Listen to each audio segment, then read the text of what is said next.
Blue Velvet, 1986 film from David Lynch, starring Kyle MacLachlan, Isabella Rossellini, Dennis Hopper and Laura Dern. It's a dark, fucked up thriller filled with sex and violence simmering underneath the facade of a perfect little American town. And if that sounds familiar, yes, the film was essentially a blueprint, a prototype version for Twin Peaks, which Lynch went on to make later. The story in this film follows a young man named Jeffrey, who at the beginning of the film finds a severed ear. He takes it to the police, who thank him, tell him they'll take care of the case, and that is that. But he becomes sort of interested in it personally, and he begins his own investigation with the help of a local policeman's daughter. An investigation which will make him come in contact with a mysterious singer named Dorothy and a violent criminal called Frank. So apparently the film has been quite controversial even before it was made. A number of actors and actresses passed on roles because the original script seemed almost pornographic to them.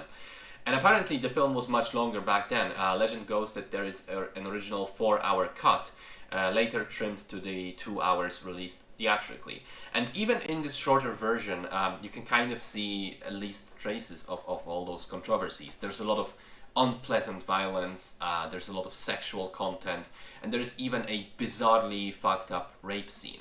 Now, like most David Lynch works, this one also skirts the border between reality and dreams, in a way, perhaps not completely directly, like, say, Mulholland Drive, but in a way it does.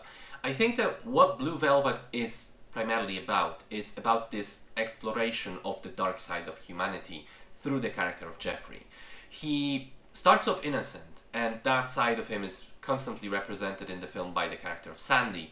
But then as he becomes involved in this strange situation, he begins to realize that he's starting to cross over to the dark side as well. That he himself becomes violent and unpredictable. Sort of like that saying, you know, if you stare into the abyss long enough, the abyss stares back.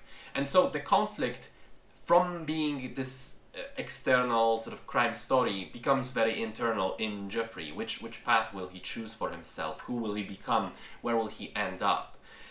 There's a number of scenes and elements of the plot which are very strange. I thought the climax definitely is that. I thought that Frank as a character is just completely deranged and insane. And there are sequences which tap into that nightmarish atmosphere that David Lynch likes to evoke so much. Now, I usually don't enjoy his works all that much personally. I thought about it before, and my opinion is that they're probably too cryptic and ethereal for me. I like to be able to decipher concrete meaning, and Lynch famously says of his works that maybe there isn't one, that they're not movies to understand, they're movies to experience. And so in light of this, I want to say that Blue Velvet worked for me more than some of the others, because I think that other than the strangeness of some characters, it is a fairly straightforward movie. It is possible to ascribe meaning to it and to understand it, so to speak. So I found it to be quite okay, a decent viewing. I mean, I do still find elements of Lynch's style not to my liking, like the performances, which can be somewhat artificial or strange. But on the whole, I think I liked it. I certainly found it interesting, and I appreciated that there was something for me to understand, which isn't always the case with David Lynch.